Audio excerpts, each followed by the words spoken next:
graphically sensual. They will assault your senses. They are incorporated. They will bend your mind, shatter your sanity, and seal your fate. Lethal Ladies Inc. Try us on for size. We will take your breath away.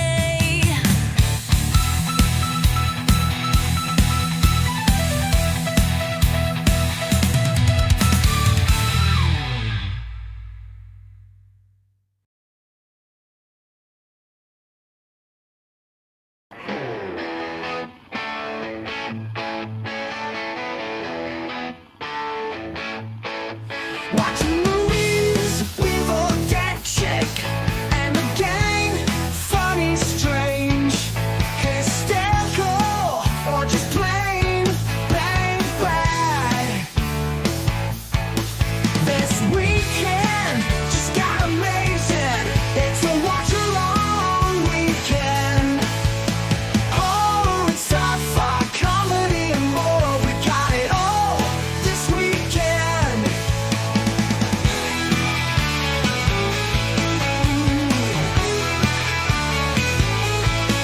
This weekend just got amazing. It's a watch along weekend. Horror and sci-fi, comedy and more. We got it all this weekend.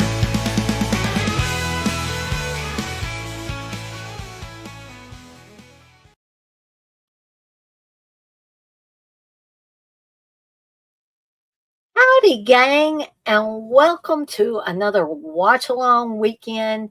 And here in a little bit, we're going to be watching The Lost Boys and discussing all things Lost Boys related. Now, unfortunately, I was not able to find a for free version for those of you that don't own a copy to watch. However, if you find a copy on your own, feel free to watch along with me. I am watching, I'm not watching the 4K because I don't have the ability to watch the 4K back here. Excuse me. But I am watching the Blu ray that was included with the 4K. So,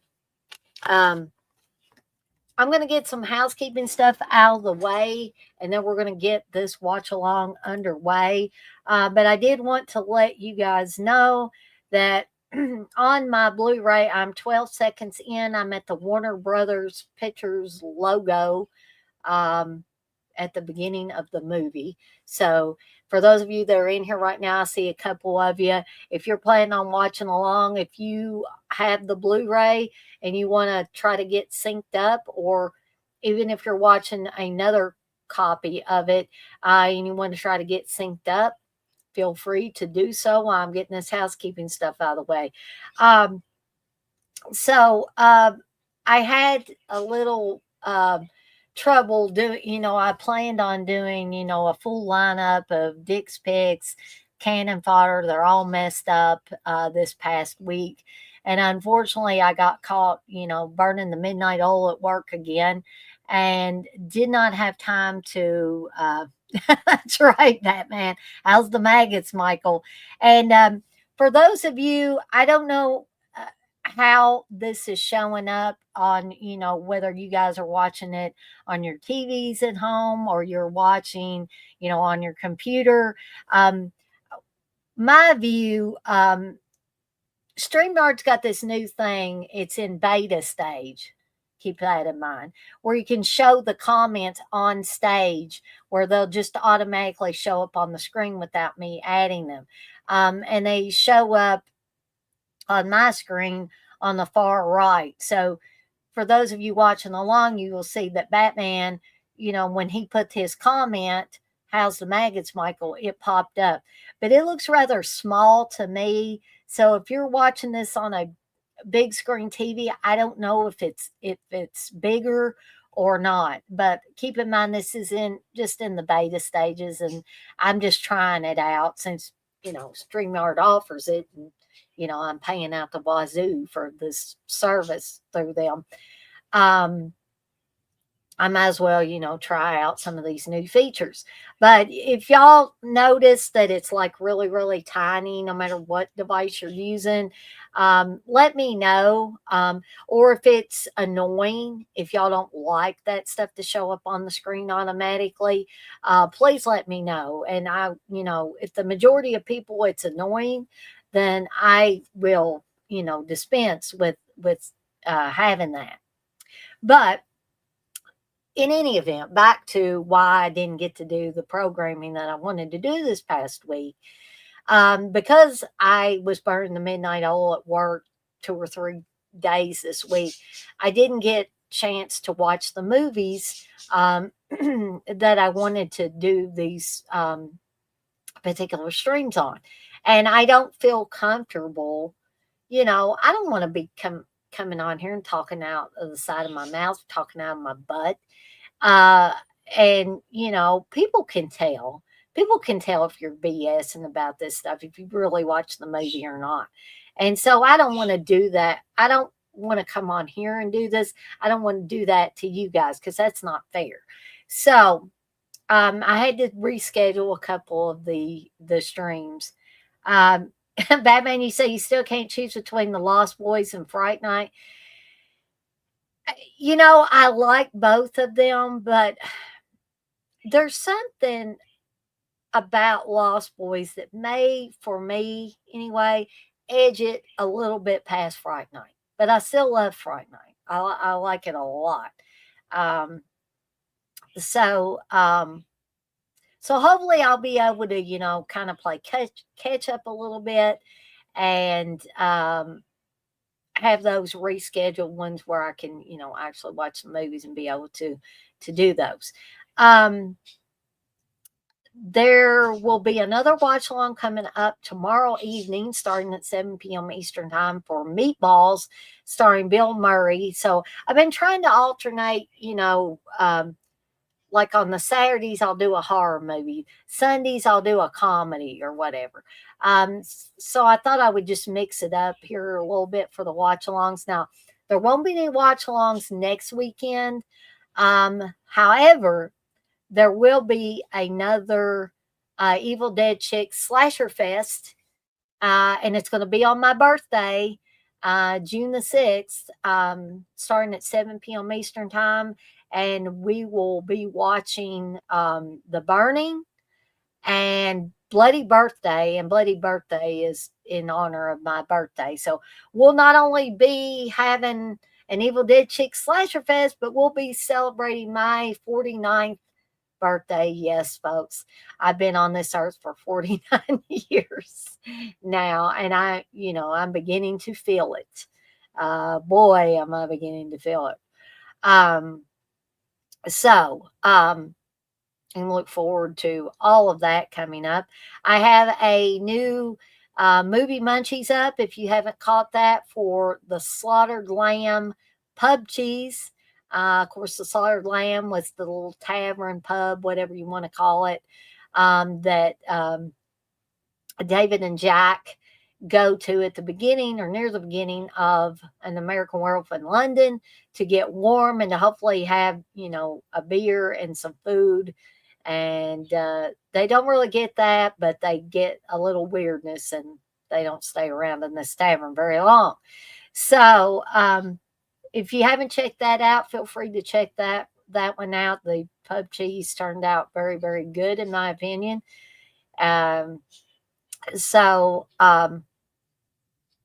Oh, and because this is technically a live stream, if you want to play movie roulette, and how do you play, you may ask? Well, here's how you play. During any live stream I do, that includes a watch along, that includes any other live streams I do. Everything is set pre-recorded videos where you guys actually get to be on here with me. If you give a $5 super chat or more, you can pick any movie of your choosing. Doesn't have to be horror, it can be comedy, it can be sci-fi, it can be drama, whatever. Right? And I will watch it and I will review it. Okay? So that's how movie roulette works. Okay? So if you feel the need to do that, you can do that tonight. Also, there are many, many, many ways that you can support me and support the channel and support what I'm trying to do here as far as entertaining you guys. And these things don't cost you a dime, okay? And then one is subscribing. If you haven't already subscribed to my channel and you enjoy the content that I'm putting out, subscribe, folks. Hit that notification bell so you don't miss any of the content that I've got coming out. And also like any of the content that you especially are entertained by in some way. And those things don't cost you one thin dime, folks, but they help me. They help my channel. They help me get up into the algorithms of YouTube and will get me closer to my initial goal of having 1,000 subscribers. I'm up to 927 now. And as promised, me and Candace will be doing some really cool cosplay if we can get me to 1,000 subscribers.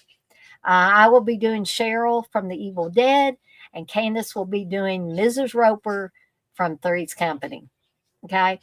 And you can also share with friends and family members that you think might enjoy my content. That also costs you nothing. It costs them nothing.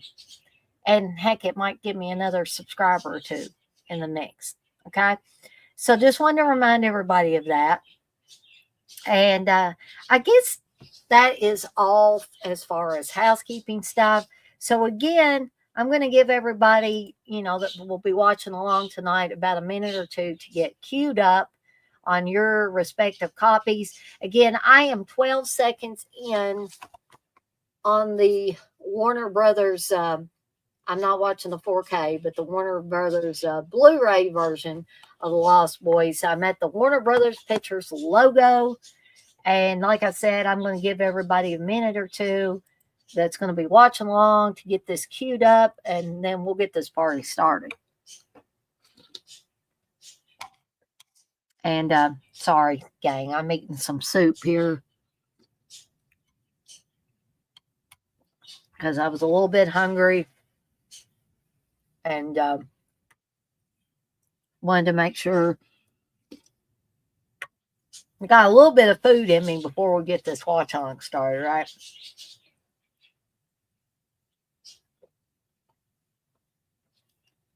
So we'll take about a minute more and then we'll get started with the movie.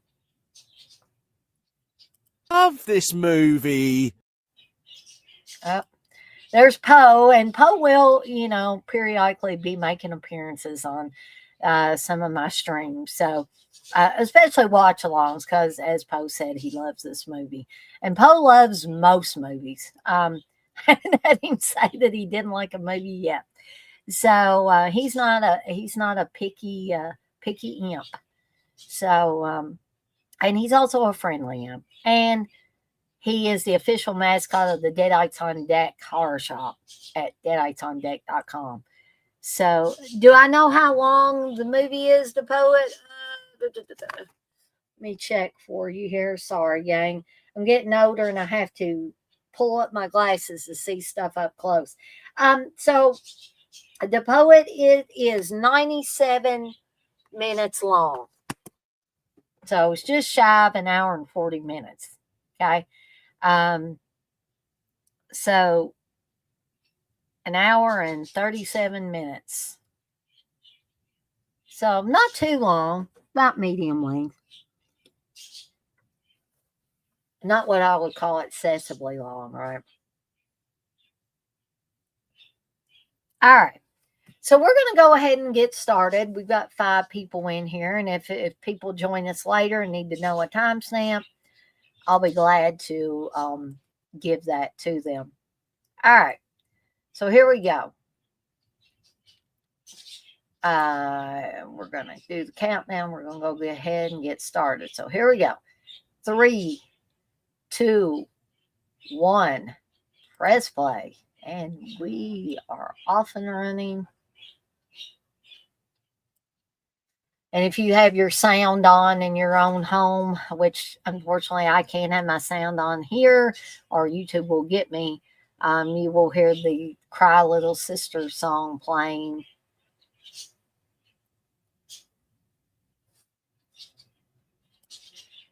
Oh, Batman, you say just watched my 4K of Murder Rock earlier this afternoon. Did you enjoy it? I can't remember if Steve has a 4K of Murder Rock. I'm going to have to check with him. Now, Lost Boys is, and I was talking to my mom this afternoon on the phone. I recall me and my mom watching this the first time I ever saw it. Now, she doesn't really remember. She said we probably did, but she couldn't really remember.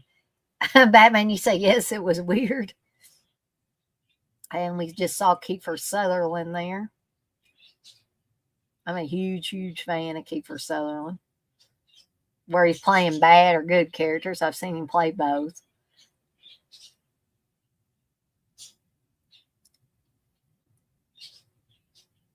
We're also seeing Alex Winter there, who's one of the Kiefer Sutherland's gang there.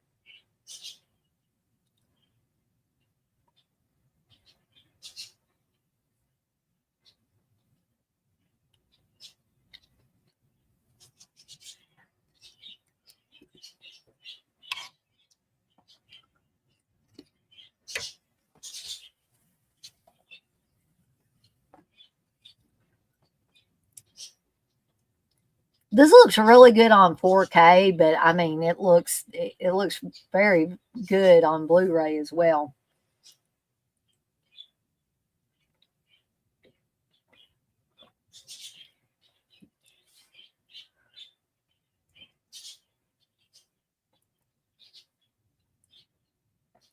So we know this security guard, because he messed with Kiefer Sutherland and the gang, something bad's probably going to happen to him, right?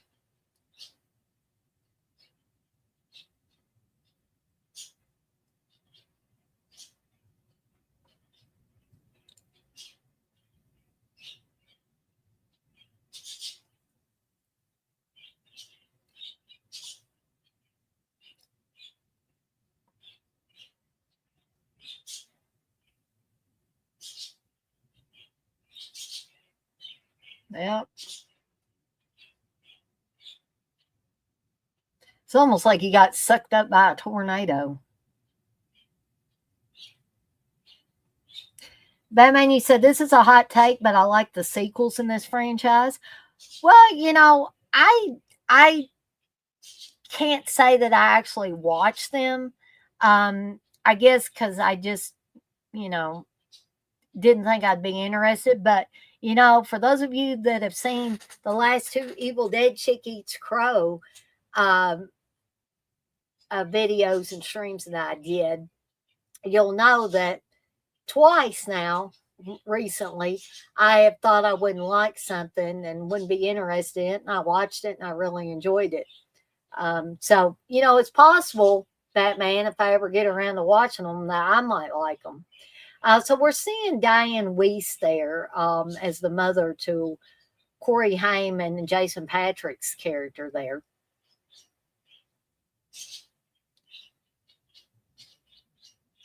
And we're seeing at Santa Carla where Mom and the boys are moving to, because apparently Diane Weiss, the character of the boy's mom, has just went through a divorce from the boy's dad. So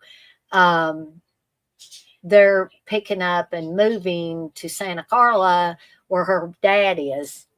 And apparently somebody's put on a billboard that Santa Carla is the murder capital of the world. A lot of people have a lot of different feelings about Corey Haim, but you know what?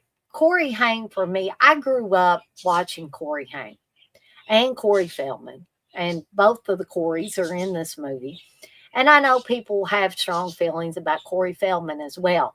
But all personal stuff aside, Corey Haim and Corey Feldman in their prime were fantastic young actors, in my opinion.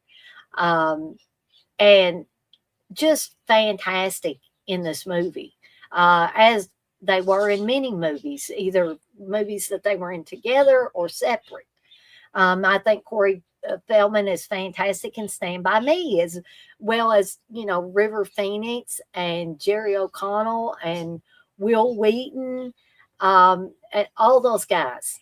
And River Phoenix was another one. I know River Phoenix ain't on this or anything, but River Phoenix, he was a light that burned out way too soon, in my opinion.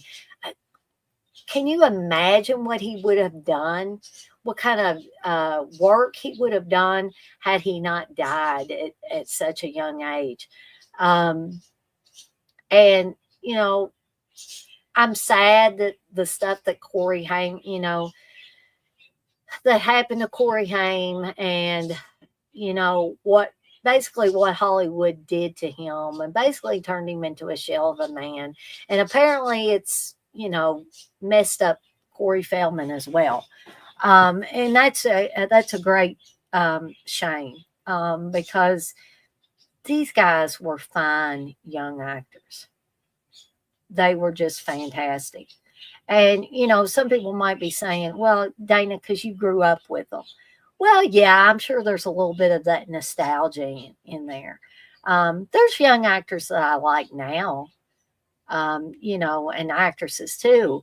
I mean, Kate Hudson, she's older now, but when she first came out, I thought Kate Hudson was, absolutely fantastic. Emma Stone, in the last few years. I could name off several, if I was to think about it.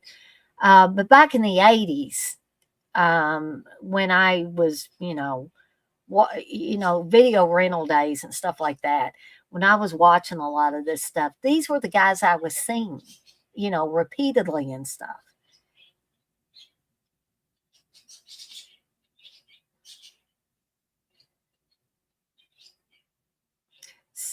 So her dad says, Lucy, you're the only woman I ever knew who didn't improve her situation by getting divorced. And keep in mind the names of the people, especially her name, Diane Week's name in this, Lucy. You're going to see, connections with, historic vampire films. This looks like it's seen Texas Chainsaw Massacre, and I think the boys actually insinuate, talk about the Texas Chainsaw Massacre. And I love it when the grandpa said, we got some rules around here. And he's got his whole shelf that just has the sign "Old Fart" on it. And nobody touches the second shelf but me. And the boys making jokes about pot. They think grandpa's got pot here. So they finally are asking, is it true, Grandpa, that Santa Carla is the murder capital of the world?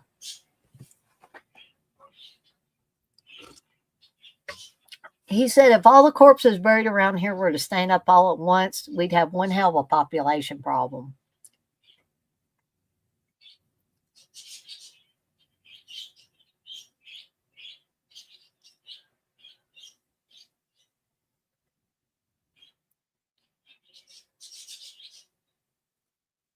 So, of course, Sam here, Corey Haim's character, thinks because Grandpa's got a TV guide, he must have a TV. He's like, no, I just like to read the TV guide. If you read the TV guide, you don't need a TV. That's old people's logic right there. I heard things like that, not necessarily about the TV guide, but growing up, I heard things from my grandparents. It's like, what? That just doesn't make sense. But that's the elderly, or older people's logic, your grandparents' logic, I guess, to be more respectful. There's the greased up saxophone player, folks, that everybody likes to talk about in this movie.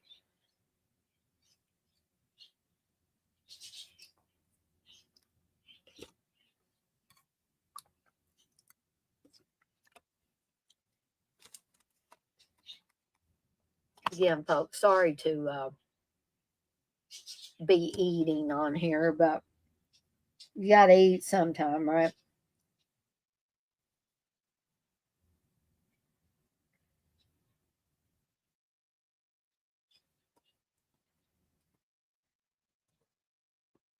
And then we're seeing Miss Jamie Gertz, I believe, who is very voluptuous and very attractive. And this is another female saying this, especially by 1987 standards.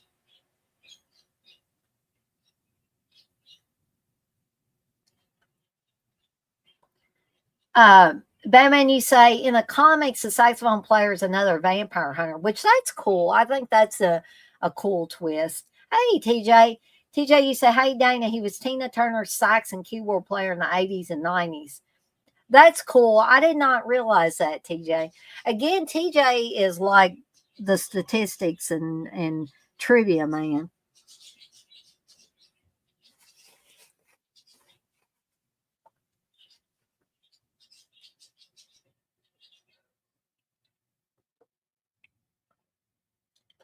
And we can see that that must be the security guard's wife who's putting up a missing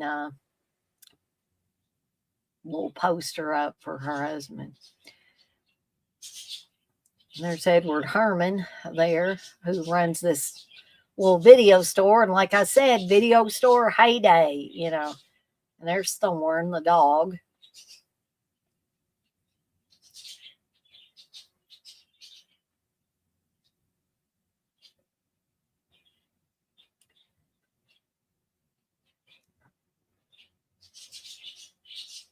And we saw some glimpses of Kelly Minter or Kelly Jo Minter there, right there, who was in summer school. And she's been in other stuff, but the two things that stand out to me right now, she was in summer school and she was also in Popcorn. So be sure to check her out in both of those movies. I think if you're a fan of horror movies, and you have not seen either one of these films, because Summer School has a kind of comic take to it, Popcorn is more of the horror take on it, then I think you will love both of the films.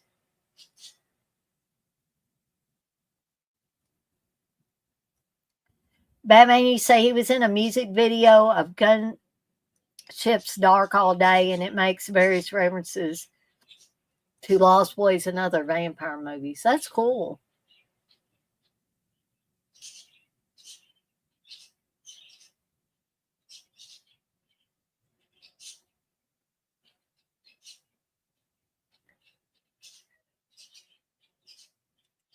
I love Jamie Gertz's outfits in this movie.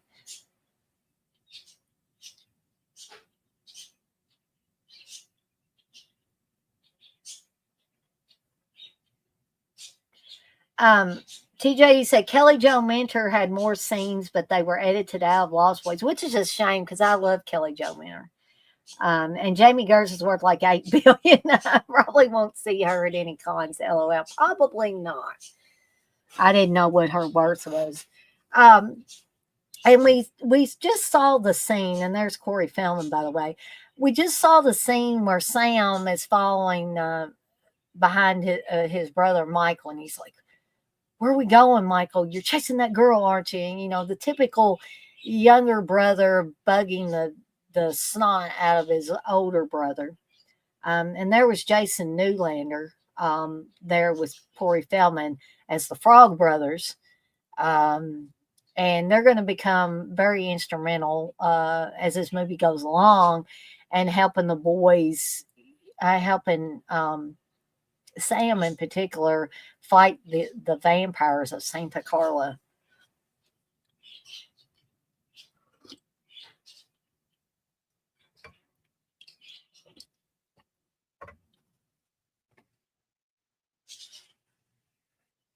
So Sam's telling the Frog Brothers, you know, you've got these things all out of order. And we all know people like Sam. In fact, sometimes us horror fans are Sam. You know how we get in these conversations about, well, this doesn't make logical sense because blah, blah, blah, So I think this plays um, on the sensibilities of a horror fan on a lot of levels. I mean, you've got stuff to do with vampires. You've got stuff to do with, things you're passionate about, whether, in this case, it's comics and they want to give him a vampire comic. And he's like, I don't like horror comics, but they're like, you will like this one, Mr. Phoenix, because Phoenix is where Sam and Michael and the mom come from.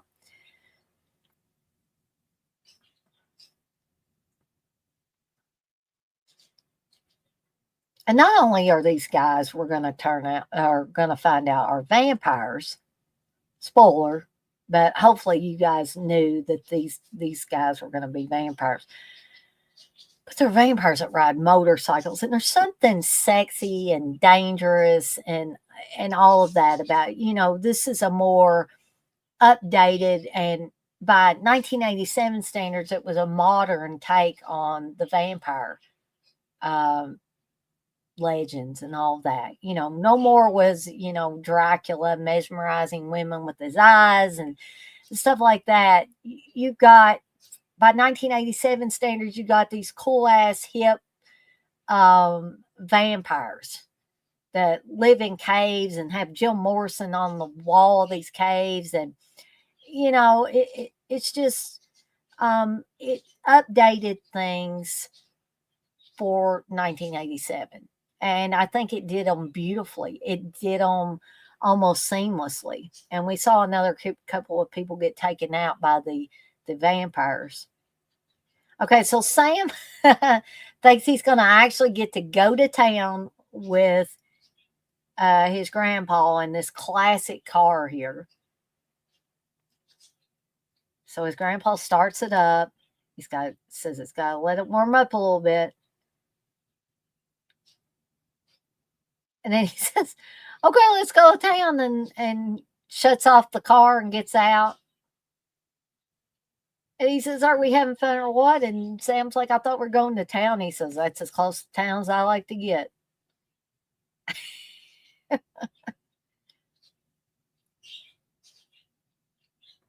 Who hasn't thought their grandparents were a little off or a little weird at some points in times? And I'm not being disrespectful. I'm just saying, it's the generational gap, I guess.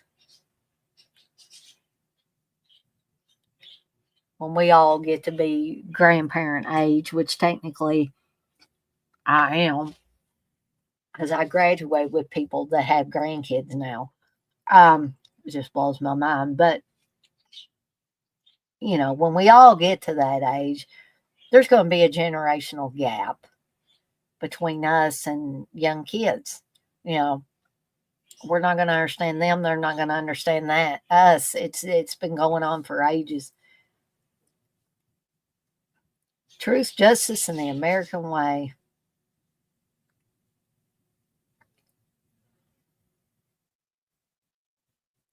And the Frog Brothers are trying to give Sam another vampire comic. And they put their phone number on the back. You never need to call us. Something else I think makes this a great horror and vampire movie is the fact that they inject a lot of humor into this. Some of it may be dark humor, but it's humor nonetheless. And I think that it's not a horror comedy, but I think that it lends a sense of reality to it, even though these are outrageous situations with vampires and stuff like that. And it's not something that we, experience in real life. But the reality of a family being uprooted, parents going through divorce, the kids having to deal with this divorce, all of those things, kids dealing with other kids, all of that are realistic situations. You take the vampires out of this, and it would be, it'd just be about a family, basically. And these vampires, Kiefer Sutherland and his gang can be seen as bullies on the playground, so to speak, right? Just overgrown bullies. Um,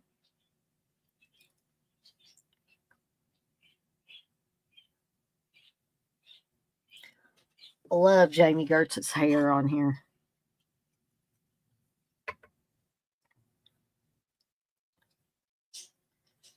So Michael thinks he's going to take Star for a ride, and there's a little bit of that old school vampire mesmerizing women that you saw right there. It may have been subtle, but it was there. Where Star was getting ready to hop on the motorcycle with Michael and go off somewhere, and Kiefer Sutherland cruises up there, pulls up there on his motorcycle, and says, "Where are you going, Star?" And it's just like he looks at her, and she just almost like a zombie just leaves Michael and goes and gets on the back of Kiefer Sutherland's or David's motorcycle.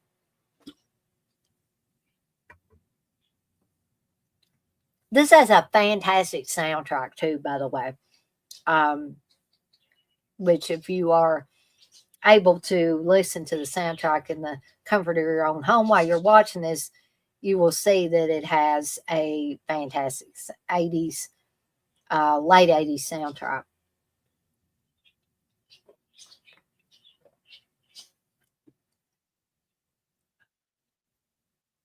So Michael's desperately trying to keep up with these guys on their motorcycles.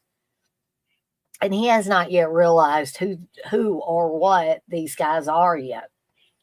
But he's going to find out here soon.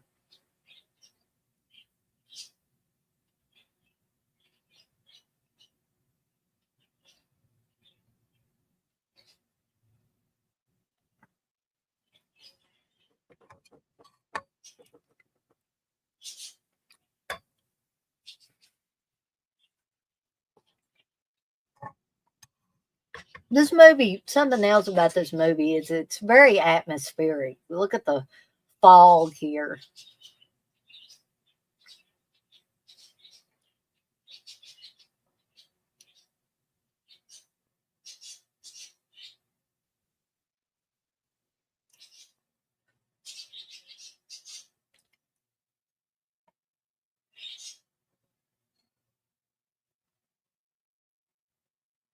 So it becomes apparent to Michael that he almost went off this cliff basically into the ocean, and he's very angry at David.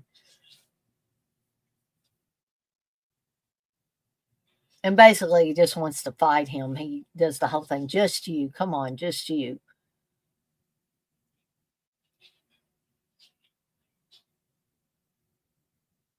So now here is what later comes, they come to the realization that this is one large coffin for all these vampires, right? It's underground cave. There's Jim Morrison on the wall. I mean, I wouldn't want to necessarily be hanging out with vampires, but this is a cool ass place to be, in my opinion. Again, by 1987 standards, it would have been.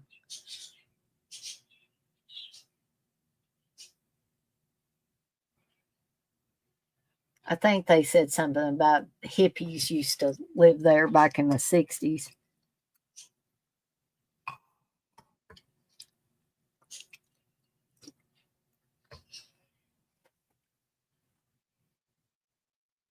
Hey, Uncle Bill.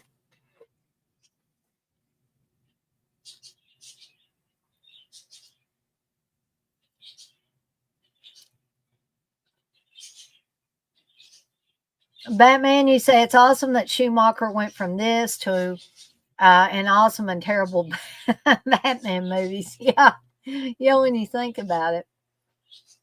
Hey, Uncle Bill, you want to get your ass on here with me and help me with this watch along? Watch this, folks. He'll probably say no, but I ask.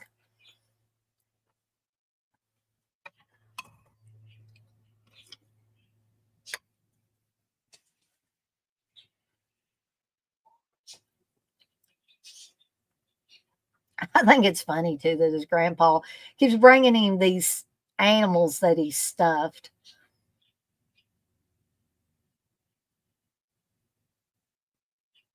Okay.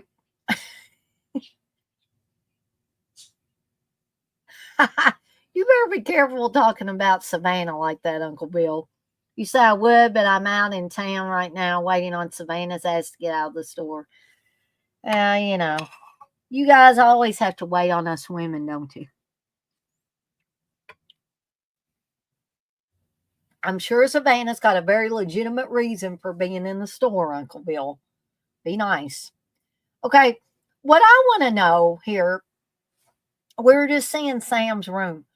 Why in the hell has he got like a sexy um, poster of Rob Lowe in his room? What is that all about? I don't get it. Well, I'm not even going to go there, Uncle Bill. I like to spend my fair share of money too. Um, Batman, you say, I'm still crossing my fingers for the Schumacher cut of Batman Forever physical release. Okay, here's the How Are Those Maggots scene, which this is pretty gross.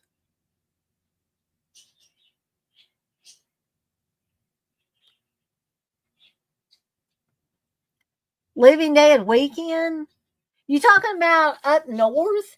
You think Steve's going to take me there? Yeah. No, I doubt it, Uncle Bill. I don't see myself going to that. But, however, Steve is going to take me to, he's already got tickets, I think, for this. He is taking me to the Skyline Drive-In. Yeah, Steve's not going to take me to Pittsburgh, Uncle Bill. I wish, but um, alas, I don't think I'll be going. But Steve is taking me to the Skyline Drive-In in August. They're going to be showing, I can't talk. They're going to be showing Trick or Treat from 1986 and the great Mark Price, Skippy from Family Ties, is going to be there. And I think he's going to be signing autographs. And I think Steve says he's going to be doing some stand up comedy too. So I'm going to bring my Trick or Treat 4K so I can hopefully get it signed by Mark Price and get to meet him, maybe get a picture taken with him.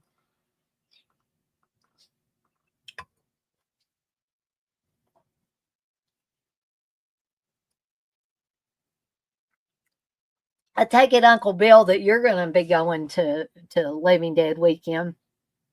Hey, buddy, if you want to swing by and pick me up, I would go with you guys because I'm sure Savannah's going to be going.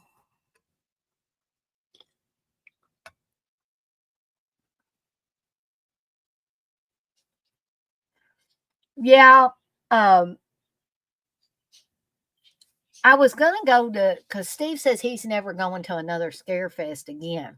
Um, but I was planning on, paying some gas money and riding with Candace and Chris to Scarefest. But, I don't want to tell tales out of school or anything, but there may be a situation where I don't know if Candace and Chris will be going or not, but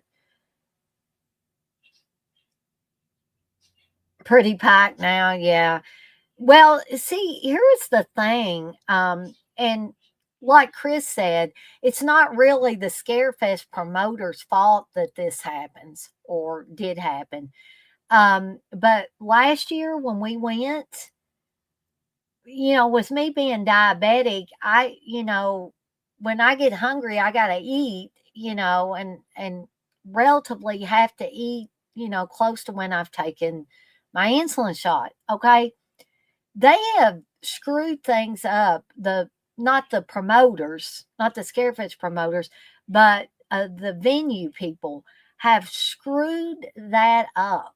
Because for those of y'all that haven't been in a few years to Scarefest, there used to be a food court, with a lot of different restaurants where you could get stuff real quick. And it wasn't like overly expensive, it was expensive. but it wasn't overly expensive. Okay, now it takes you for freaking ever to find the food court, and the food court looks like a freaking nightclub, and it's dark, and there are lines everywhere, and you have to stay in the line a long time to get food, and it's all super, super expensive. I mean, outrageously expensive. Okay, so they have food trucks outside of the venue, but those are packed. So you standing there and you know, and there are no real close restaurants around. Me and Steve went round and round trying to find the freaking McDonald's, and we couldn't find it. We had our navigators out and everything. It's completely insane.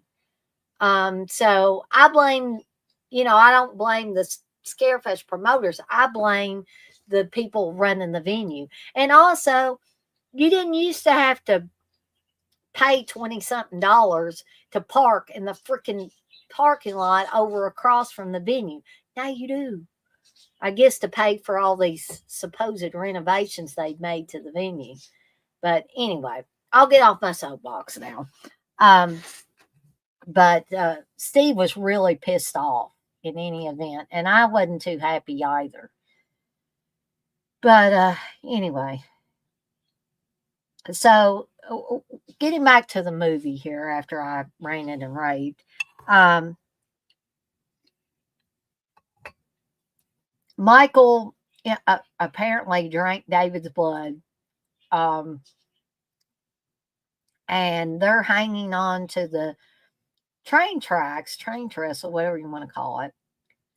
And the guys are dropping off one at a time, and Michael's scared shitless, basically, here. And so David's saying, "You're one of us, Michael. Just let go." And Michael's not, he still doesn't understand what this means. And so right now, he's the only one hanging on to the train trestle there.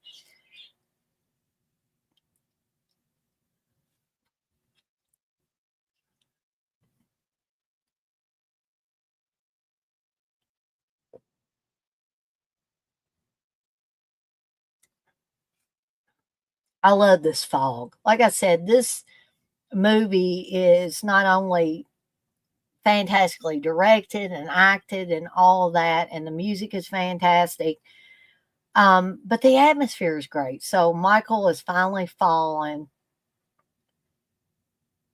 and you're pretty sure that Michael's not going to die at this point because the other guys dropped out or dropped off from the train trestle, and they didn't, die because they were still whispering Michael to him. So it almost makes it look like here that maybe Michael was just having a dream or a nightmare. Well, he's dirty.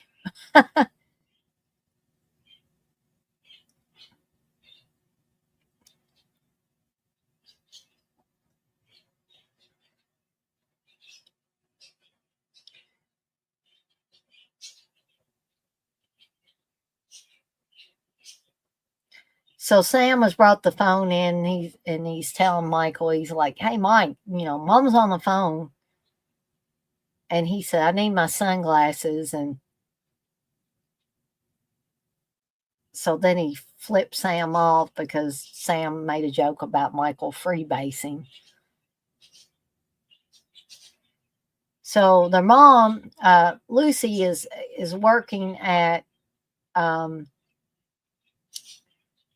the video store.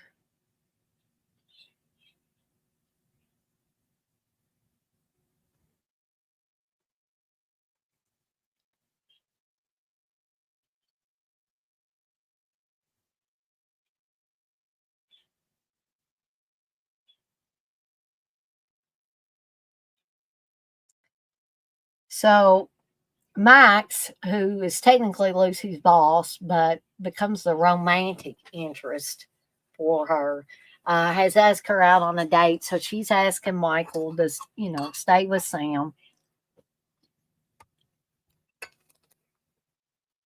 I think this is so funny. Sam gives his grandpa Windex to use as aftershave. And grandpa does it. This is great.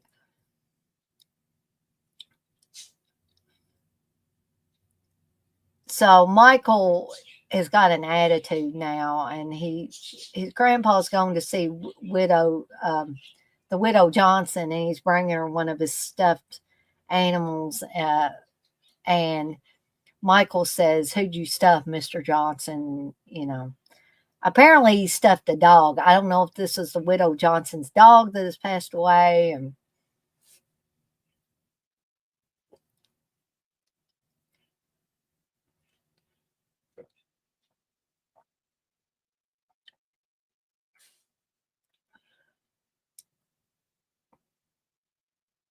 Dynasty. So now it's like the David and the gang are on motorcycles riding around Grandpa's house here, scaring the crap out of Michael and Sam.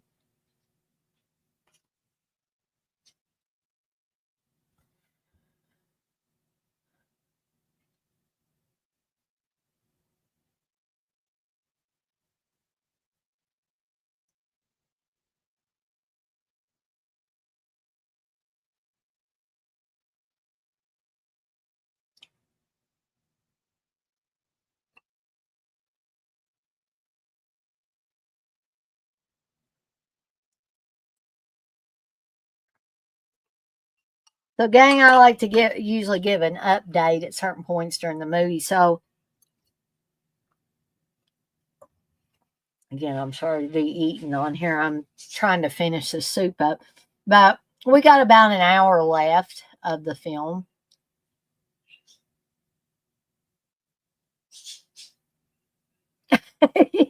You're right, Batman. You say, yeah, I ain't romantic enough to give a chick a dead stuffed carcass.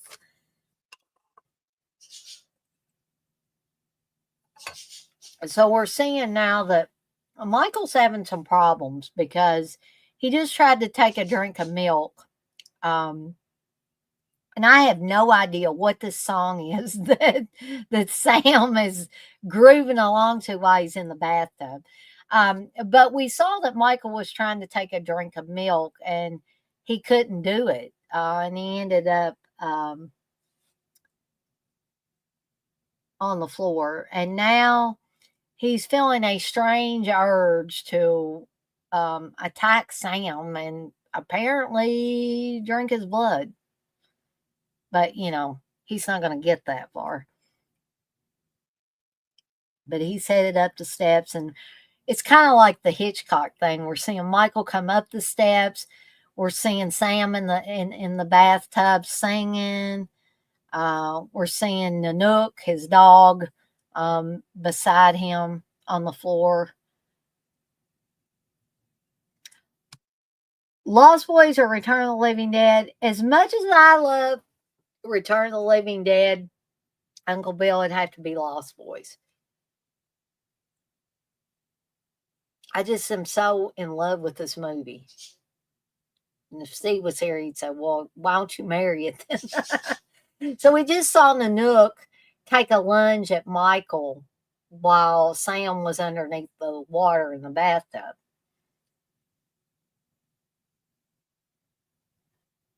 And here in a little bit, I laugh out loud at this exchange between the brothers. So Sam has got his robe on. He's come out. He's looking for Mike because he's looking for Nanook. He doesn't know what's going on.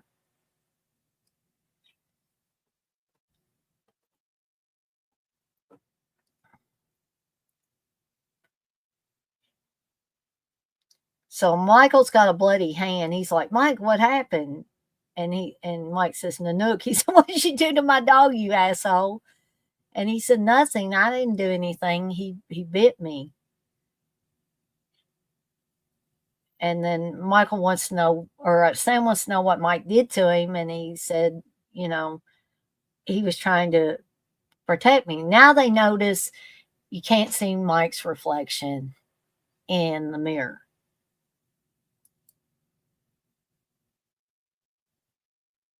Thank you, Batman. The song Sam is singing is Ain't Got No Home by Clarence Henry. I'm going to have to look that up later. Uncle Bill, you by saying I wasn't expecting that, you mean when I said I liked the Lost Boys better than Return of the Living Dead? Yeah, I mean, if that's what you were, talking about, yeah, it kind of surprised me too, it coming out of my mouth. But I love Return of the Living Dead. I do. I'll reiterate that. But there's just something that really gets me going with this movie. And I don't know if it's a combination of the music, the atmosphere, all of the acting, all of that combined that just, like I said, really gets my juices going in comparison to Return of the Living Dead, which I have a lot of fun with. But this has just got that extra that pushes it just ahead. It's just like when I think it was Batman that asked me, or he was talking about, he didn't know which one he liked better, Fright Night or this. And I said, as much as I like Fright Night, Lost Boys has still got that little extra something that makes me like it a little bit more than Fright Night. And so we're seeing Michael is now floating and he's pressed up against the ceiling. This would be very frightening if this happened.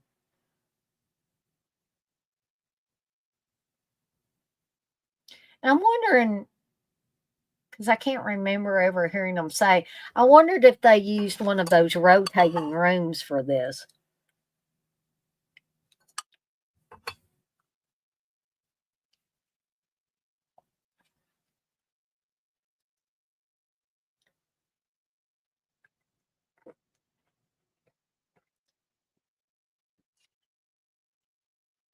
But Batman, since you answered the question I had about the song, um,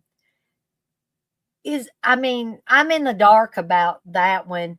Would that have been a song that a kid of Sam's age would have been listening to in 1987? I don't know. That was the only kind of off the wall song that I can remember in this whole movie that didn't seem to fit. Um, but again, why does Sam have that sexy poster of Rob Lowe on the door, closet door, or whatever? Why? That like when you got okay, Uncle Bill. I don't think you did, but if you're still in here, I'll ask you. Um, Back in 1987, would you have had a sexy picture of Rob Lowe on your wall? I mean, why would another guy have that? Unless, you know, they were gay. And I don't get any indication that the Sam character is gay in this. So we see Mike is floating outside the window there.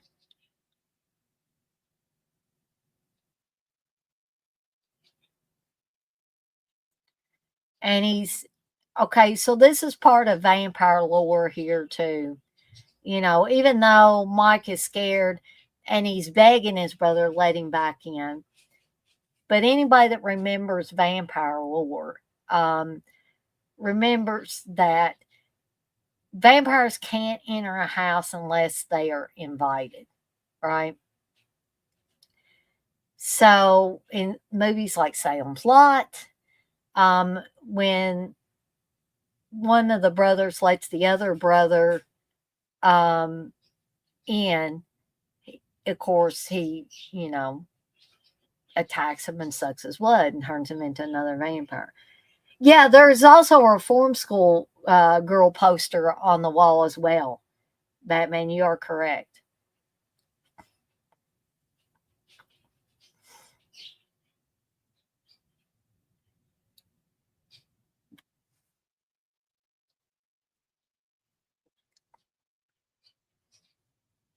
So Lucy has come back home too, and we see if y'all have a quick eye, well, it kind of zooms in on it. This is Laddie, who we saw was with Star. Star kind of takes care of Laddie, and he's actually a missing kid on the milk carton. Well, Grandpa's back home. But Mom is none too thrilled that she called to check on the boys, and Sam was screaming, "Oh, Mom, Mom, Mom!" And she came home and she left the restaurant where she was having dinner with Max, and I was laughing because she says you smell like garlic, and we see that Sam's got a garlic necklace on right there, because he's convinced he's going to be set upon by vampires.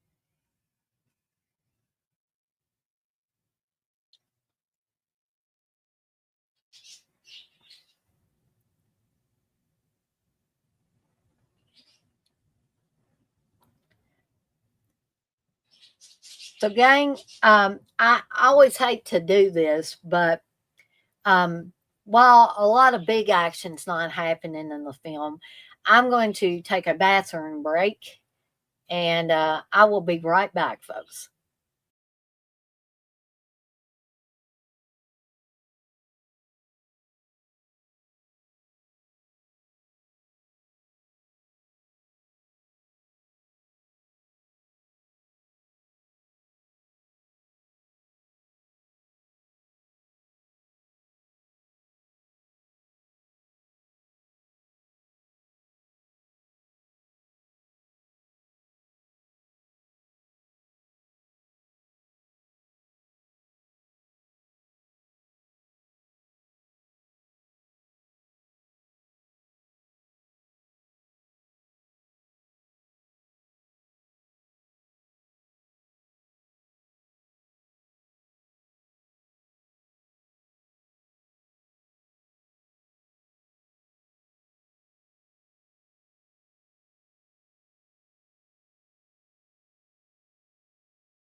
All right, gang, I'm back. Let's get back to this movie here. So, oh, well, apparently I missed the big love scene between Michael and Star there. Uh, ah, well, that makes sense from Schumacher's perspective, but it just doesn't make sense that it would be on Sam's wall or on his closet door. But you say just looked up the director Joel Schumacher put it there because he just recently directed Low and St. Elmo's Fire. Well, why couldn't he have put one of the actresses from St. Elmo's Fire? Demi Moore, or Ali Sheedy, somebody, because he not only directed Rob Lowe, but he directed them too.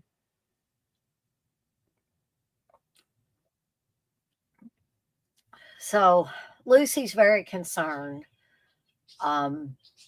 because apparently she had almost a friend relationship with her oldest son here.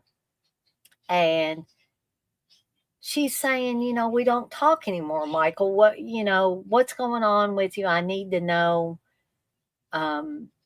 what's going on. You can talk to me.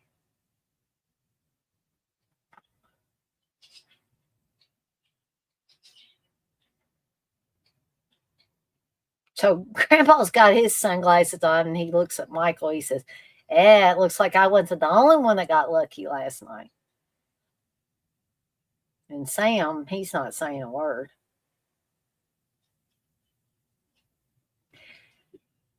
Those pajamas or that outfit that Sam just had on there, it's very 80s, but it's also sort of creepy too.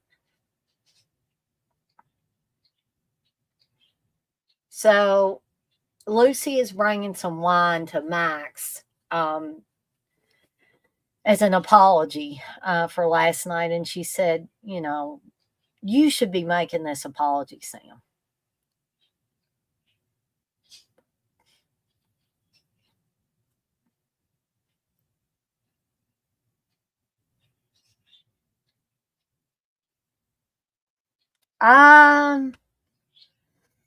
I don't recall, Batman. He said, didn't Ali Sheedy and Rob Lowe did the deed on the coffin? So Thorne is chasing Lucy here in a very, harrowing scene because getting chased by a dog, whether the dog has acted vicious before or not, it's acting vicious now, is very disturbing and very harrowing and very dangerous too. So Sam now is believing the Frog Brothers. So he's going back and he's asking them more questions. But Jason Newlander says, "Kill your brother, you'll feel better." But I think I was blabbing about something and missed the very funny, in my opinion, interaction between Michael and Sam after Nanook attacks Michael, where he says, "My own brother, a goddamn shit sucking vampire. You just wait till I tell Mom." That is just classic. I just wanted to bring up that line, even though we kind of gotten past that part. But I hope that you guys and gals that are watching along caught that.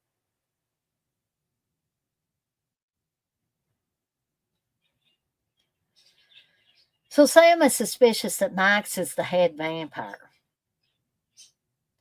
And so he's basically telling the Frog Brothers, I need your guys' help, right?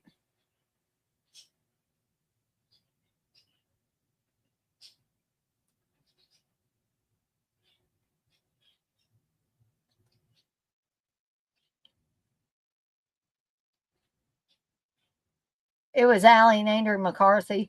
Well, I still don't recall.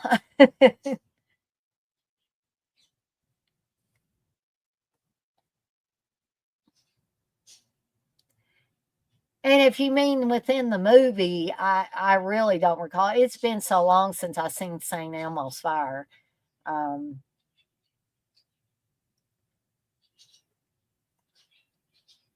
So Grandpa seems oddly apprehensive about them having company. because Lucy has invited Max over for dinner. And there's Max. And here's another where you have to invite a vampire in the house. So Max says, well, you're the man of the house, and I'm not coming in until you invite me. So that again goes back to vampire lore, that you have to invite a vampire in. And again, Grandpa's looking very suspiciously, but he's going to hide out in his little workshop. He's not going to, participate in any dinner activities. And I don't want to give anything away, but Grandpa seems to know more about this situation in Santa Carla than he's letting on right now. So Max is telling Lucy, Thorne promises to behave if you come back. And he's brought flowers.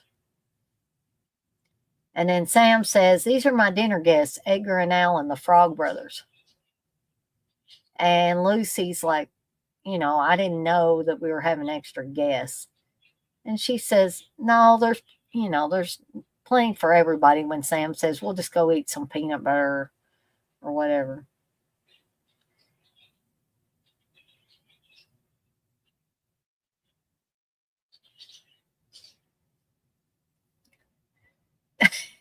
And when Lucy says, someone around here has bad breath, everybody looks at Max.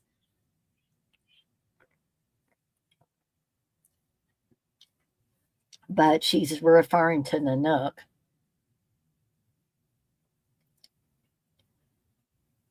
Okay, so Sam seems to be offering Max Parmesan cheese. But we're going to find out this ain't no Parmesan cheese.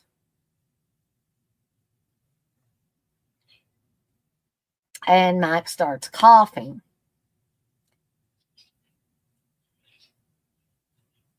And he says, it's not cheese, it's garlic. And Sam is like, I bet you hate garlic, don't you? And he says, no, I like garlic, but it's just a little bit too much.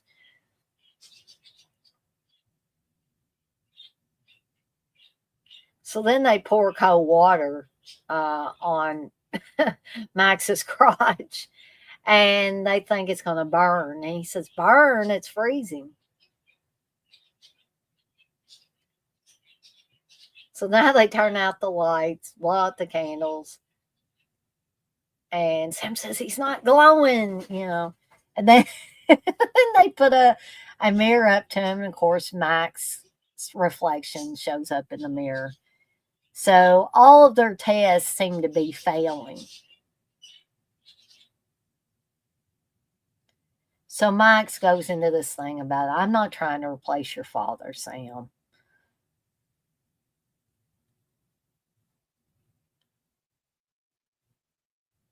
And again, Lucy looks at this as another date night. Has been ruined.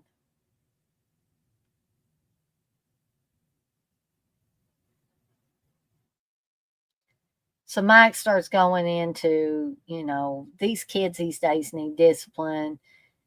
And Lucy says, he doesn't run over me, because Max indicates that they'll run all over you if you don't discipline them.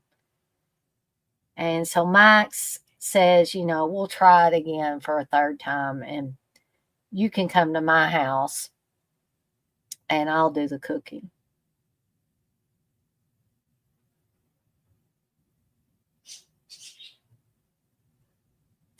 So Michael's still trying to figure out what happened to him. Star told him, Michael, you drank David's blood, you're, although he's not, we find out he's not a full vampire yet. I don't think he will be a full vampire until he makes his first kill.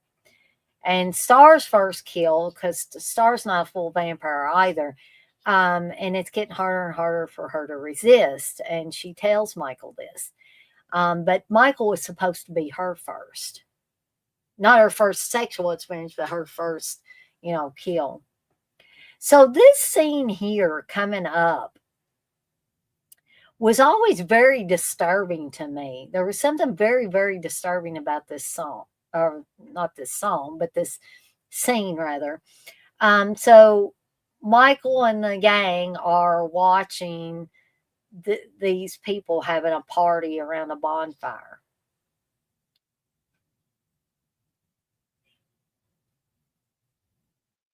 And David's like, you don't want to miss this.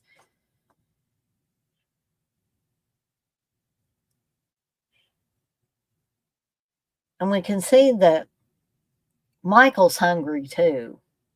And it's getting hard for him to not partake of this.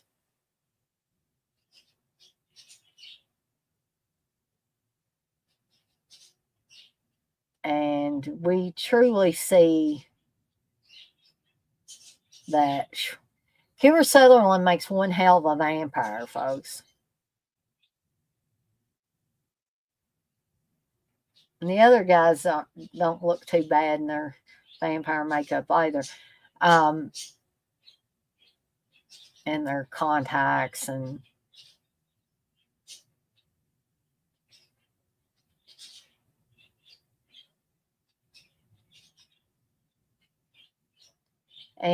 this is the part that I'm talking about is very disturbing. And I don't know really, I can't put my finger on what makes this more disturbing than other horror scenes in other horror movies. But it's just very vicious and, unprovoked. It's vicious. These guys that were having the party at the bonfire are, taken by surprise. The vampires look particularly vicious at this point. And you saw that Michael's eyes were starting to glow, and he wanted a big part of him wanted so much to attack with the other guys, but he just can't.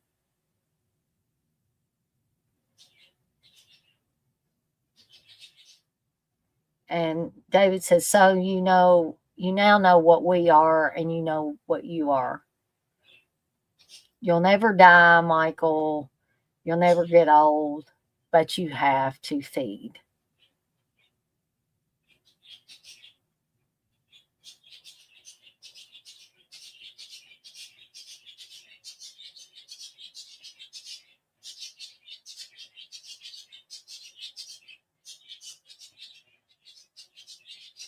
Here's another thing. I don't know why a guy would be having a shirt that says born to shop. Again, that seems like a girl thing. I know guys like to do their fair share of shopping too, but it just seems odd.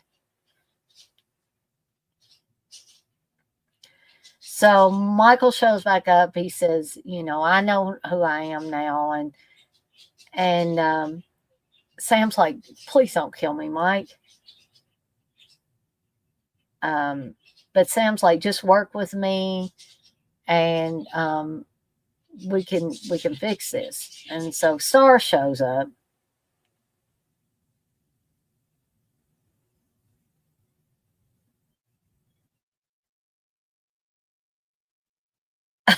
And Sam's like, yeah, she's one of them. Because, basically it's like Star teleports from outside and into Sam's room. And so Star's blaming herself, and she said, but I tried to warn you.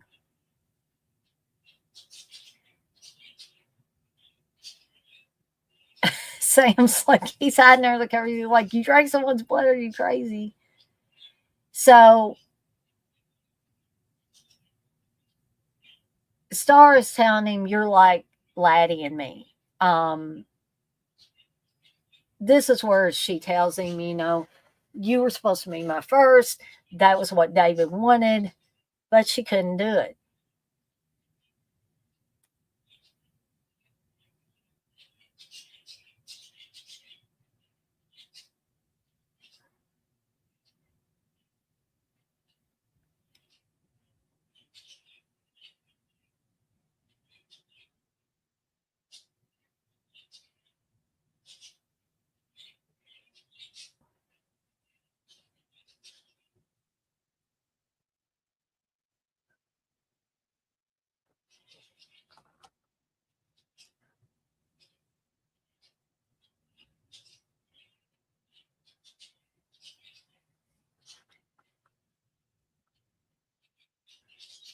So that moment there between Mike and Star is a very tense, emotion filled sequence. I mean, not all the sequences are funny in this. There are some very powerful, dramatic sequences. But I think that The Lost Boys has a nice balance of the horrific scenes and the emotion filled scenes and the comedic scenes.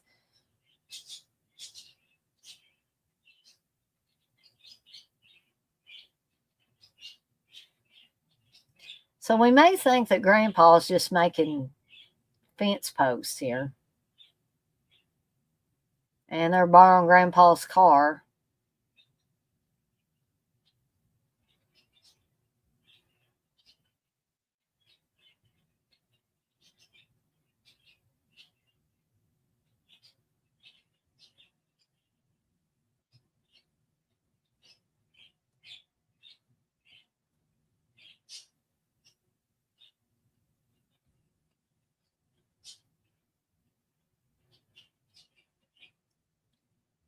Well, the Frog Brothers are doing a weapons check.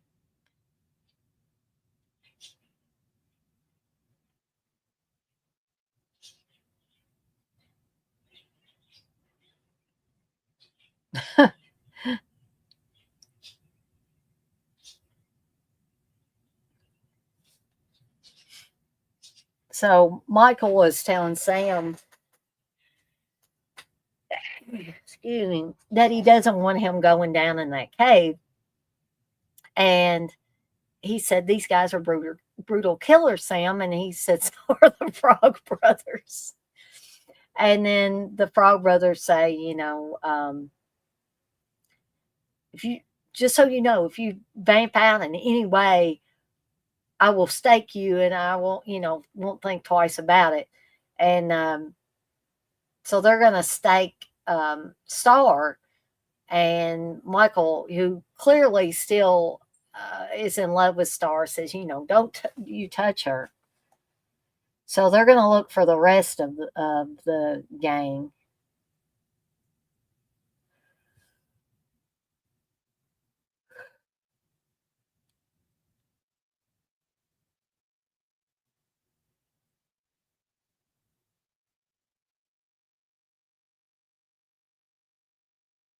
Well, that's an interesting fan theory. Batman, you say, just read a fan theory that Grandpa is a half vampire and the root beer is animal blood.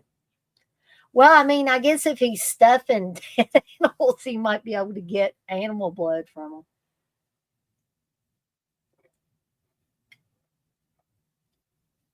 Maybe that's why he doesn't want anybody touching the second shelf, where he keeps his double stuffed Oreo cookies and root beer.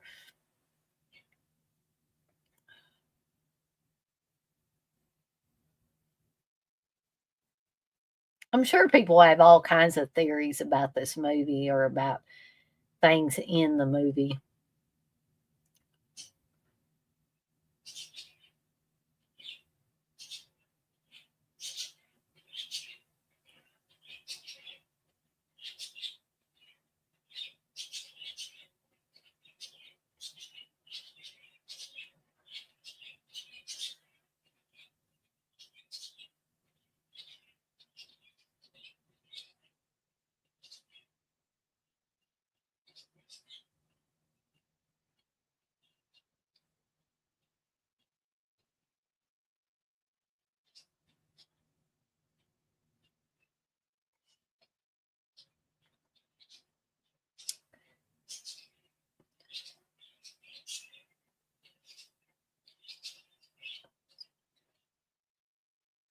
So Edgar is saying, Corey Feldman's character is saying, that's what this place is. It's one big coffin because we're seeing the vampire gang hanging upside down in this cave. Kind of like bats would hang out in a cave.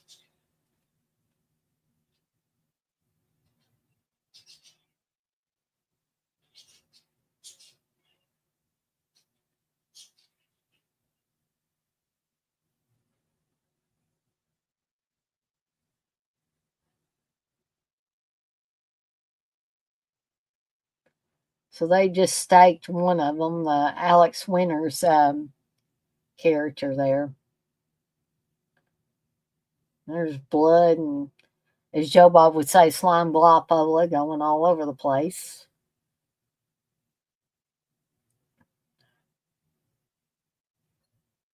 And David is really pissed off, and he said, "You're dead meat."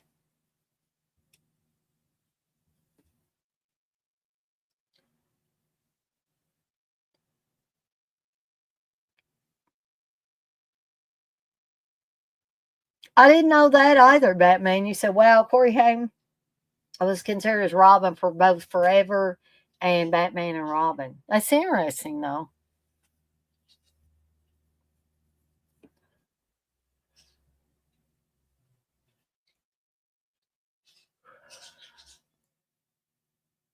So we see David's hand there. He was trying to get Sam, and they were pulling Sam up out of this cave, and David's hand got into the sunlight and caught on fire.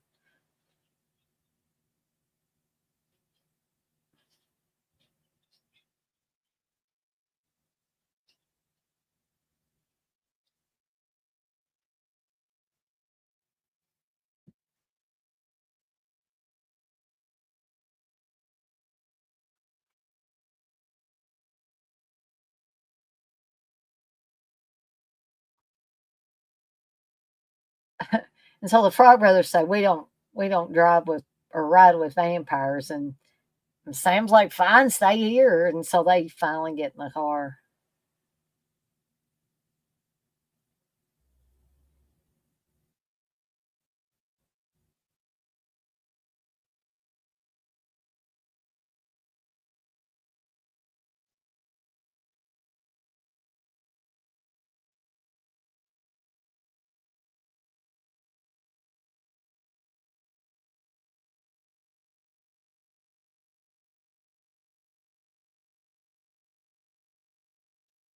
So Grandpa sees them, carrying Star and Laddie, and like the only thing Grandpa talks about, he doesn't even talk about the fact that they're carrying people upstairs to their bedroom, but what he wants to talk about, do you boys know the rule about filling up the gas tank in the car when you take it without permission? They're like, "No, Grandpa." "Well, now you do." And he just goes on his merry way. There's more of that humor there.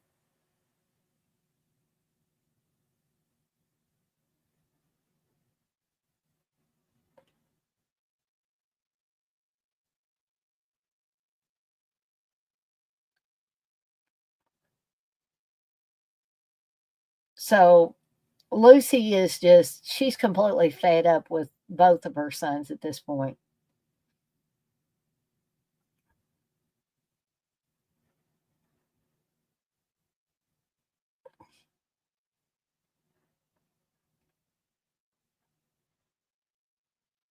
And so he makes his mom really mad by saying, "This doesn't have anything to do with Max. To hell with Max." And she's like, "Well," she's real stern. She's like, "We'll talk about this later, young man."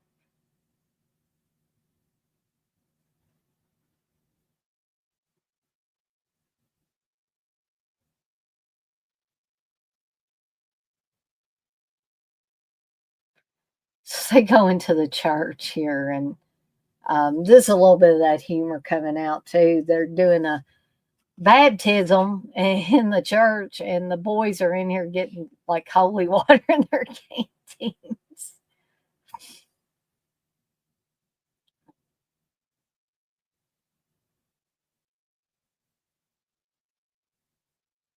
So Sam wants to get Grandpa out of the house, and so he, tells a little white lie and says, "Hey, the widow Johnson called, Grandpa. You've got a date." And he's like, "I got a date with the widow Johnson night," and he's apparently, because she called.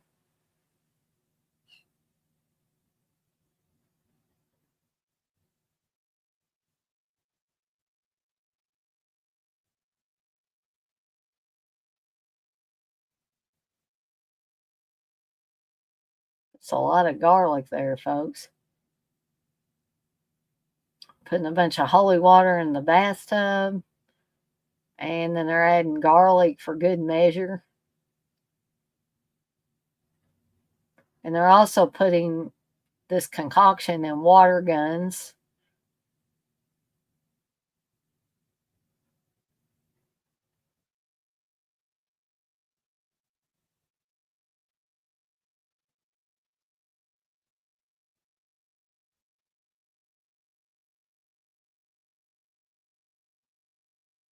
Sun's going down.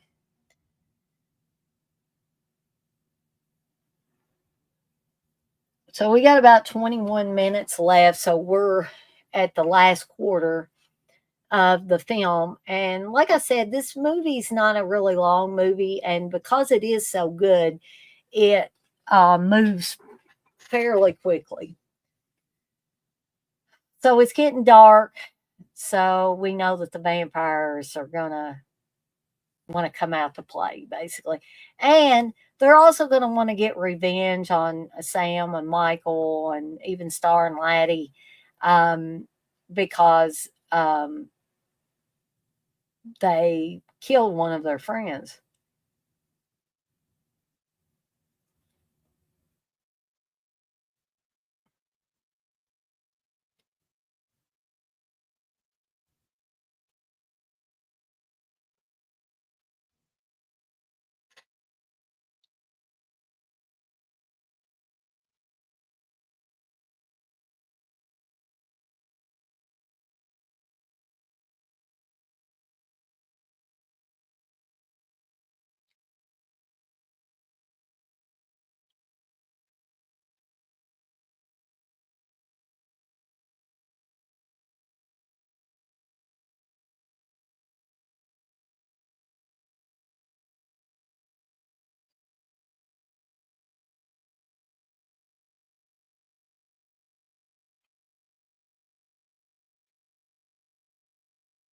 So Edgar is explaining, what happens when vampires, bite it, as he said.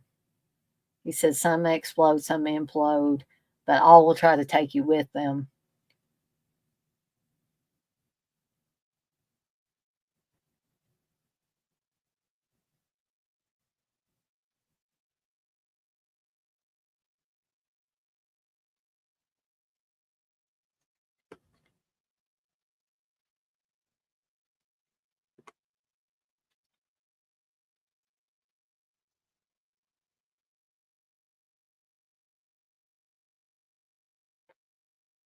So I would be just like Sam. I would have if there was impending danger, I would have to get my dog.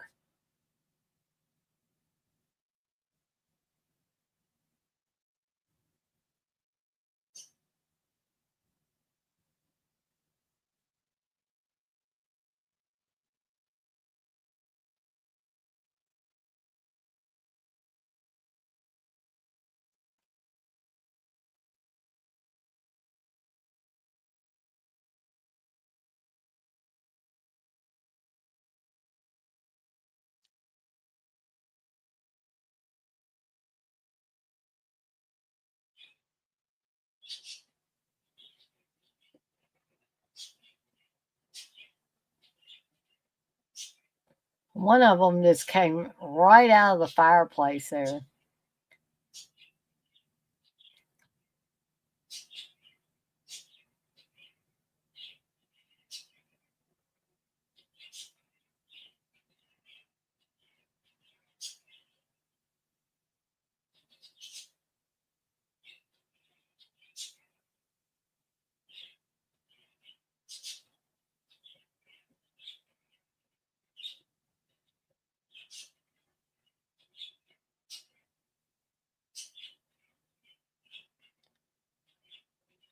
And one of the vampires says garlic don't work, boys, and they said try holy water, and we see that holy water does burn them. And Nanook to the rescue here knocks the vampire into the bathtub full of holy water and garlic.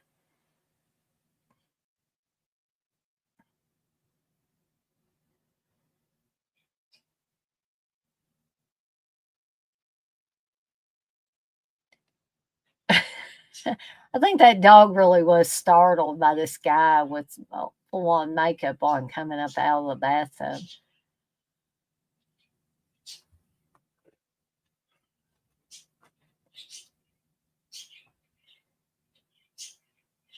Well, now a skeleton's coming up. You have a bunch of blood and stuff coming out of all the drains in the house and exploding out of the toilet.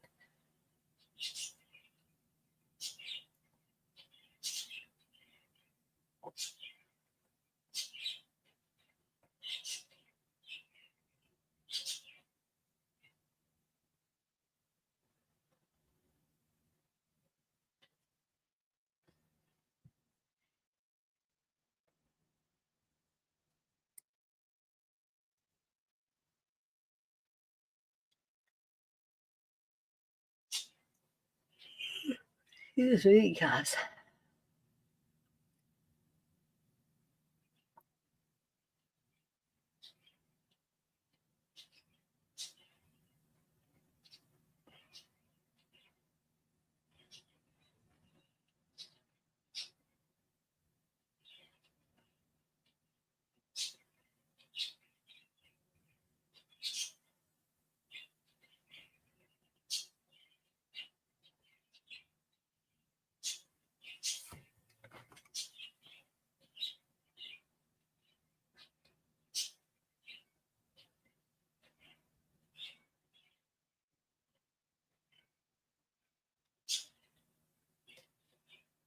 And here is the big scene, Death by Stereo.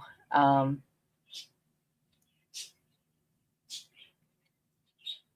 I mean, this movie has a lot of great lines in it, but I think this last quarter of the film was where a lot of the great stuff happens and the great lines are uttered. Um, Basically, it blew that vampire apart. Death by Stereo.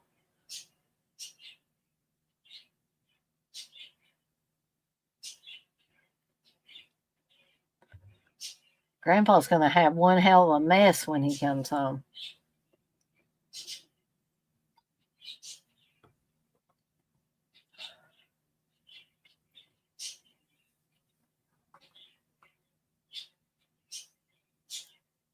So now it's a big, basically a big showdown between Mike and David.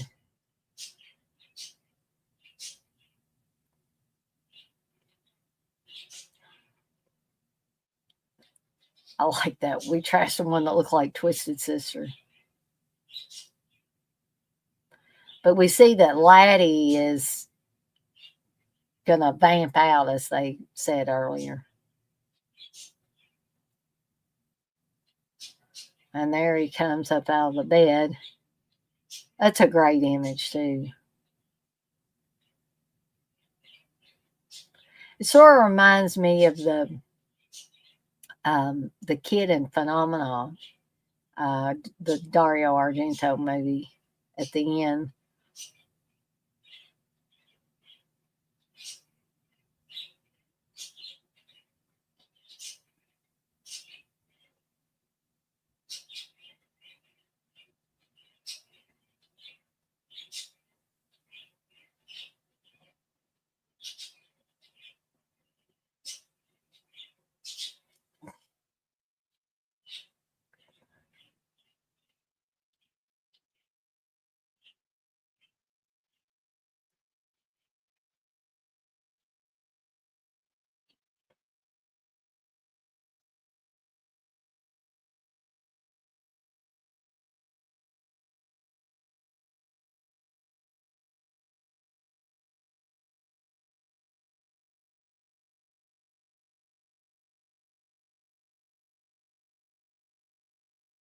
This is a great fight here, a great battle.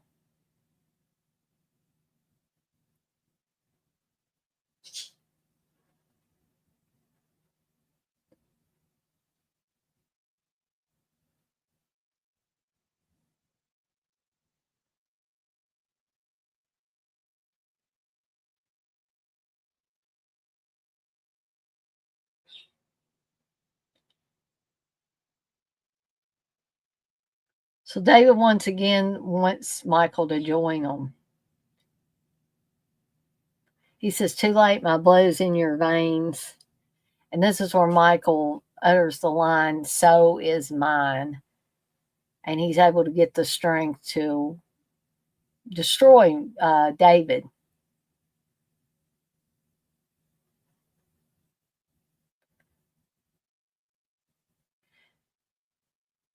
Yeah, I think I had heard that Batman that Jim Carrey was considered for the role of David, but as much as I like Jim Carrey, I think Kiefer Sutherland was the best choice in this case.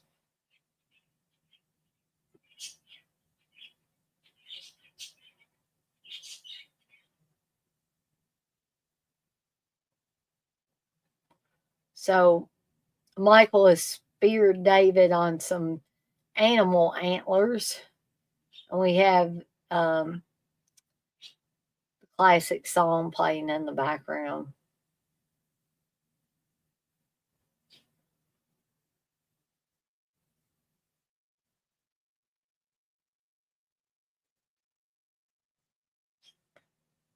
So we see, though, that even though they thought they killed the head vampire, Michael's not, he's not changed back. So that means that David was not the head vampire, right?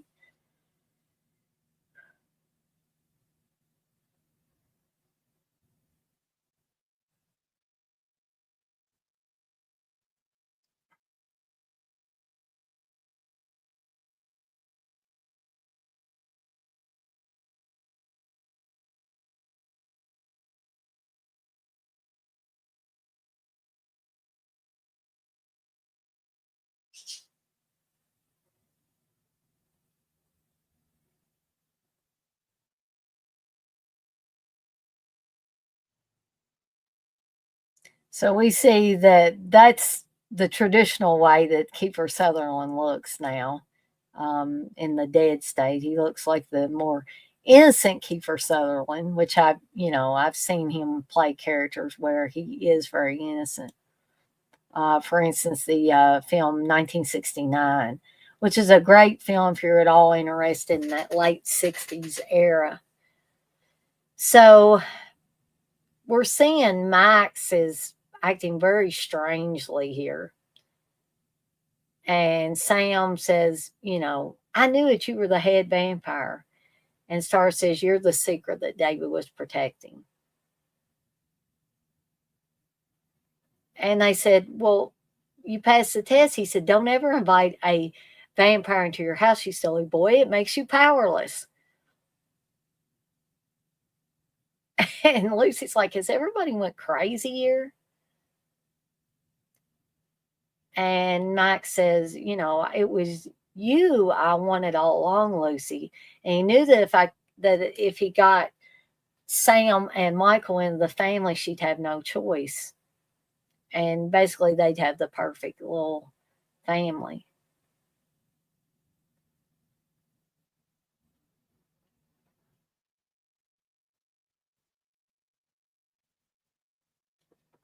The blood sucking Brady Bunch. I love that line too. And now we're seeing Max's true form as the head vampire. And Michael says, "I didn't invite you this time, Max." Edward Herman makes a great vampire too, though very creepy and sadistic.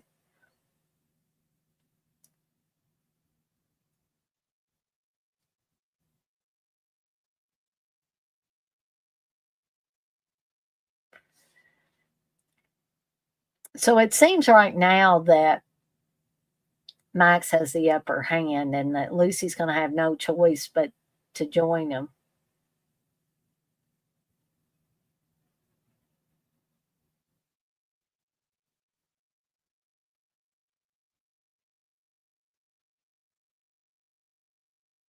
And he's going to bite her neck.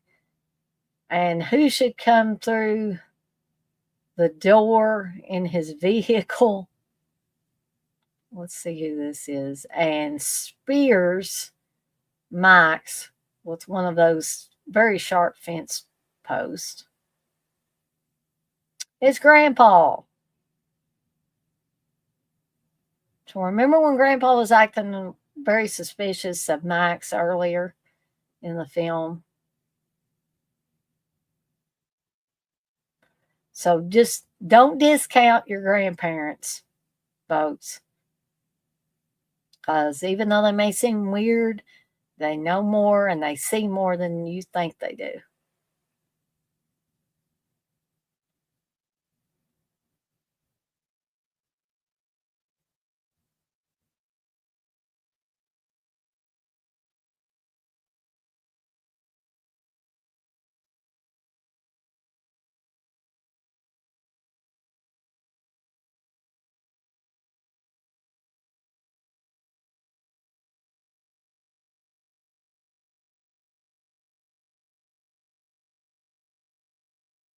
We see that Laddie's back to normal, Star's back to normal, Mike's back to normal. And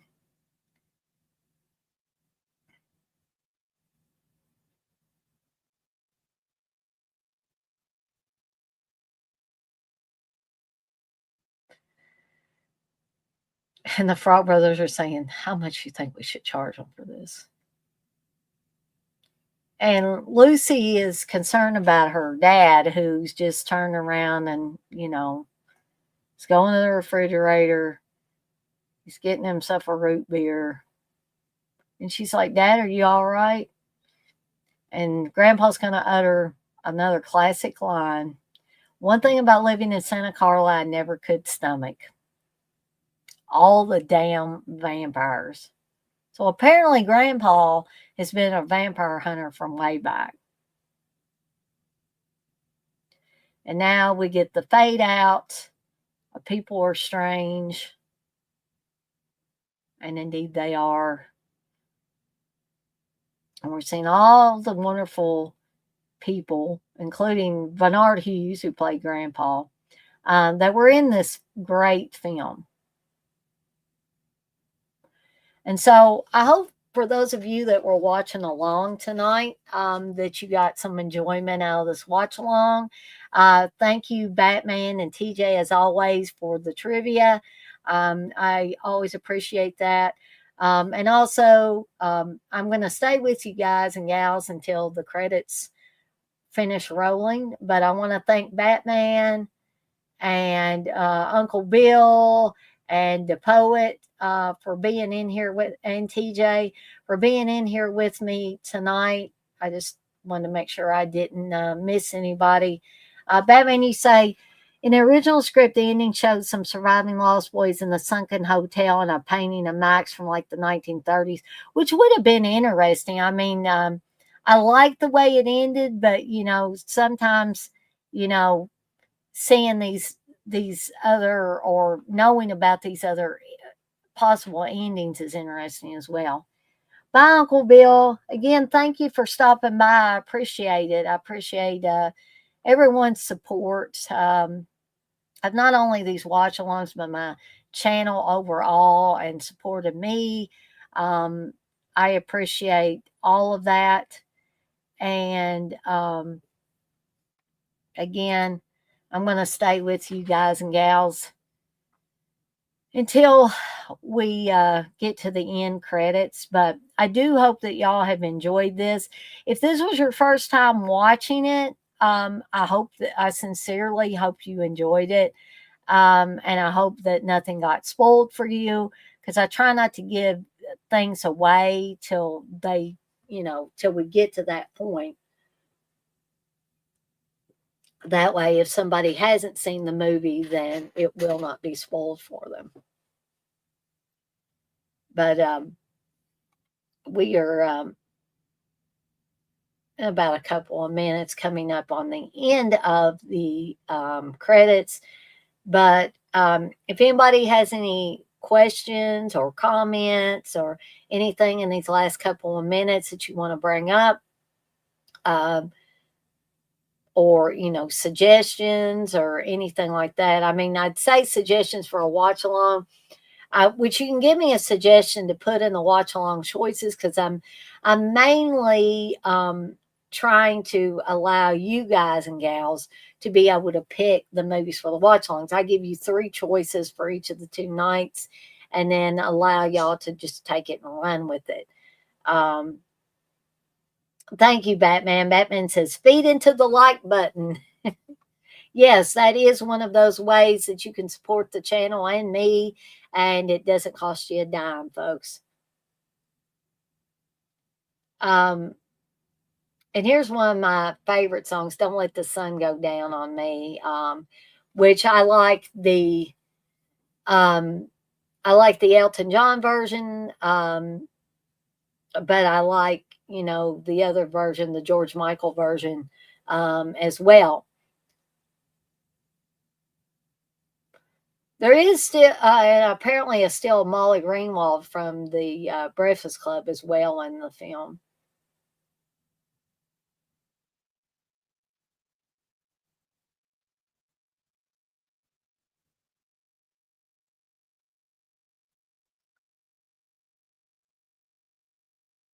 So we're just about at the end of these credits, folks. And we are at the end. So I want to thank everybody once again that was able to join me for this watch along for The Lost Boys. Tomorrow night's watch along will be for Meatballs, starring Bill Murray. That will be starting at 7 p.m. Eastern Time Sunday evening. Be sure to join me if you can for that.